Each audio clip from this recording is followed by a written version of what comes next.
Alors on commence tout de suite par une introduction, simplement. Vous avez un parcours professionnel bien rempli. Est-ce que vous pourriez nous le rappeler pour les téléspectateurs qui ne vous connaissent pas? Je suis d'abord pharmacien, hein, et après mes études de pharmacie, j'ai fait une spécialité, un doctorat de 3e cycle en pharmacognosie, qui est la connaissance des remèdes, et je me suis spécialisé en fait dans les remèdes en milieu tropical. D'accord. Et après, donc, j'ai utilisé ma roue de secours de pharmacien pendant 12 ans. Pourquoi vous dites roue de secours? Parce qu'en fait, c'était pas ma destinée. En fait, j'ai fait pharmacie pour comprendre, et dès lors que j'avais compris, j'ai fait ce pourquoi je devais être sur cette planète Terre, donc être au service de ma population, et à partir des trésors que la nature nous a laissés. Donc, on a confondu le pharmacien qui est l'apothicaire qui fabriquait des médicaments à partir de la nature, et ensuite on a transformé à partir du pétrole beaucoup d'éléments chimiques en médicaments, et on a oublié les plantes. Et donc, et c'est une des raisons pour laquelle j'ai décidé de vendre ma pharmacie au bout de 12 ans, en fait, sur un coup de tête, parce que je me suis réveillé un matin, je me suis engueulé à moi-même en me disant que, écoute, qu'est-ce que tu fais, Henri? Et Henri m'a répondu, je soigne le maladie, le mal a dit. Et donc j'ai décidé de ne plus faire le mal a dit, de faire le bien a dit. Et donc c'est pour ça que j'essaie de rendre les gens bien au lieu de les rendre malades. Donc vous êtes propriétaire aussi d'un laboratoire. Parlez-nous de ce laboratoire. Donc c'est un laboratoire que j'ai créé donc en 2005, après avoir vendu ma pharmacie. Et je me suis associé à mon professeur de chimie, le professeur Paul Bourgeois. Et c'est lui qui m'a initié à la chimie des plantes. Et quand il est parti à la retraite, il s'est associé à son élève. Pour moi, c'est un gage vraiment de bonheur de s'associer à son professeur. Bien, on embraye tout de suite par une question de France Antilles, André-Jean Vidal.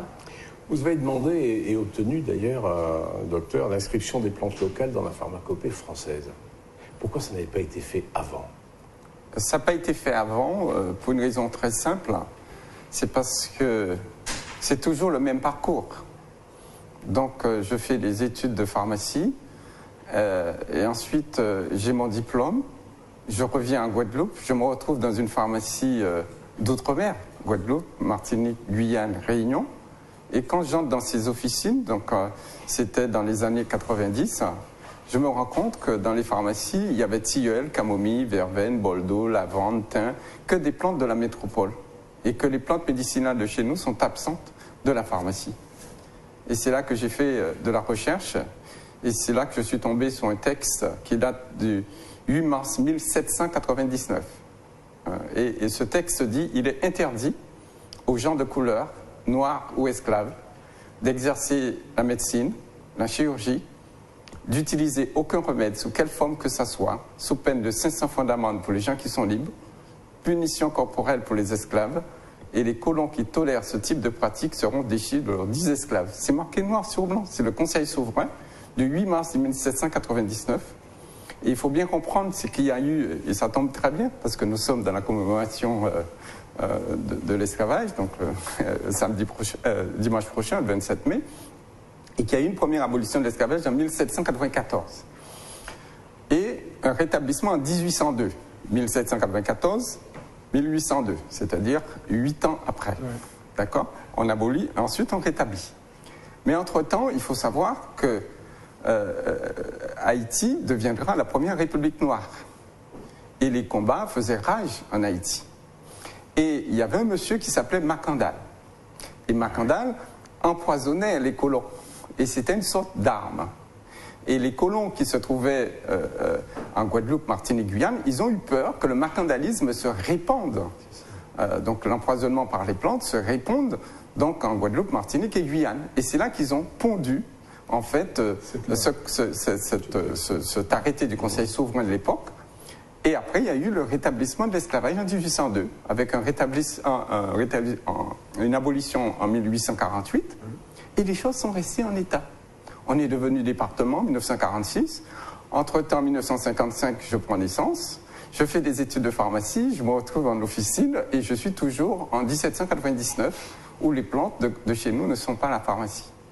Et c'est là que je vais rencontrer une avocate, maître Isabelle Robart, donc qui est avocate au barreau de Paris, et que je vais expliquer dans un colloque à Nice, maître, est-ce que vous savez en tant que pharmacien, de sur quoi je suis président du syndicat des pharmaciens de Guadeloupe, et il m'est interdit de vendre les plantes médicinales de chez moi dans ma pharmacie.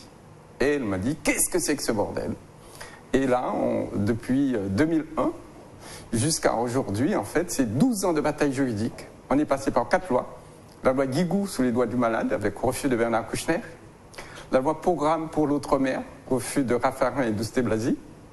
Ensuite, on est revenu donc, à la charge donc, avec les Grenelles de l'environnement, refus de Fillon et Bachelot. Et ensuite, on a abouti en 2009, en fait, en pleine crise sociale. Et nous avons réussi à modifier l'article L 5112-1 du Code de la santé publique, qui disait dans son ancien article, la pharmacopée comprend la pharmacopée européenne et française, point. On a fait mettre virgule, y compris celle de l'outre-mer français. 12 ans de bataille juridique pour que le gouvernement, après 4 projets de loi, pour reconnaître la pharmacopée en fait, des outre-mer de Guadeloupe, Martinique, Guyane et Réunion. Donc je suis très fier d'avoir mené ce combat. Donc, pour permettre aux Guadeloupéens, aux Martiniquais, aux Réunionnais de pouvoir trouver leurs plantes enfin dans les pharmacies de chez nous. Blaise, une question pour RTL. Je suis fasciné par toutes les révélations que vient de nous faire le docteur Henri Joseph. La question, il y a une double question. La première, c'est quelles étaient les motivations du refus de l'État de reconnaître la pharmacopée tropicale dans les départements d'outre-mer? Ça, c'est la première question. Mais vous êtes en fait, en quelque sorte, docteur, vous êtes le guérisseur traditionnel dans la société afrontillaise qui connaissait les plantes. Vous êtes le guérisseur moderne, en fait. Je ne sais pas si c'est le terme de guérisseur moderne. C'est le nom générique. Je ne sais pas si c'est le terme de guérisseur moderne qu'il faut employer. Je pense qu'il faut plutôt retenir qu'on vit sur une île, ou plutôt un archipel. Et quand vous regardez la Guadeloupe, vous regardez les Saintes, vous regardez Marie-Galante, des Irades, nous sommes entourés d'eau, on ne peut pas s'échapper. On ne peut pas s'échapper. Il ne faut jamais oublier en fait que nous avons connu 2 grandes guerres mondiales. La guerre 1914-1918, donc qui a duré 4 ans. La guerre 39-45, qui a duré 5 ans. À une époque où nos grands-parents connaissaient les aliments, ils connaissaient en fait les médicaments pour se soigner. Donc aujourd'hui, avec toute l'insécurité qui existe au niveau international, vous voyez ce qui se passe donc en Syrie, donc en Iran, en Irak, Corée du Nord. Nous sommes dans une sorte d'instabilité au niveau international. Imaginez que demain matin, on dit que Trump dit, voilà, je ne veux plus qu'il y ait de circulation, en fait, sur l'Atlantique, pour protéger le continent américain, par rapport aux Russes, je ne sais quoi. Ah ben, il n'y a plus de conteneurs qui vont nous emmener, qui nous emmènent aujourd'hui 100% de nos médicaments, qui nous emmènent 80% de notre alimentation. Vous savez comment ça s'appelle? Ça s'appelle la mort. C'est-à-dire, si on ne peut plus se nourrir, on ne peut plus se soigner, on meurt. Et donc, moi, c'est par rapport à tous ces éléments de réflexion, je me suis dit, comment faire dans un pays où nous avons 3800 espèces de plantes, 3800 usines capables de fabriquer, tout seul l'homme a besoin des aliments pour se nourrir. Nous avons 220 espèces comestibles, monsieur. 220 espèces comestibles. Vous avez contribué à la création d'un diplôme universitaire de botanique à l'Université des Antilles. Alors, oui, c'est-à-dire en... Ça fonctionne bien? Non, c'est-à-dire qu'en fait, c'était en 2001, oui, au moment où on était en train de faire tous les combats en fait, pour la reconnaissance des plantes.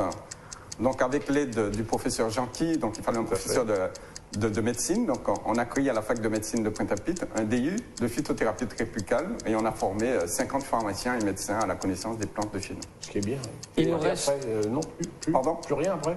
Plus rien après parce que la jeunesse n'a pas suivi, parce qu'il faut savoir que le professeur Portécope, le professeur Bourgeois, tous on avance dans l'âge, hein, et donc et la jeunesse n'a pas suivi, donc c'est dommage. C'est dommage. Que pensez-vous de la fin éventuelle du déremboursement des produits homéopathiques? Alors ça, c'est un véritable problème. Oui. Parce que tout ce qui est très proche de la nature, que ce soit l'homéopathie, la phytothérapie ou les huiles essentielles, maintenant, tout est dans les starting blocks du gouvernement, en fait, pour les dérembourser dans un premier temps et dans un deuxième temps, les interdire. Eh bien, ça veut dire que c'est un mauvais signal, ça. Ah oui, c'est un très mauvais signal. C'est un très mauvais signal. Je pense que pour être en bonne santé, il faut être le plus près possible de la vie. Or, on s'éloigne de la vie. Et quand on s'éloigne de la vie, on meurt. C'est la puissance du lobby pharmaceutique? Oui.